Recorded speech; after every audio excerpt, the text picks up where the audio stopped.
আমার হুসাইন শহীদ হয়ে গেছে কারবালার ময়দানে, আমি যাইতেছি। আমার হুসাইন ডাক দিছে নানাজি কইয়া, আমি রওজায় থাকতে পারি নাই রে, আমি হুসাইনের দেখার জন্য নবীজি রওজা থেকে উঠা গেছি। আলেমরা সর।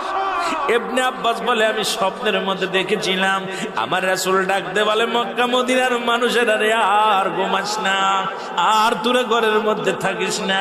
আমি নবী রওজায় ঘুমাইতে পারি নাই, কান্না সহ্য করতে পারি নাই। ওদিন আমিও ফাতেমার নদীও না আমি সহ্য করতে পারি। আমার হুসাইন যখন ডাক দিয়েছিল না নাজি ইয়া মুহাম্মাদ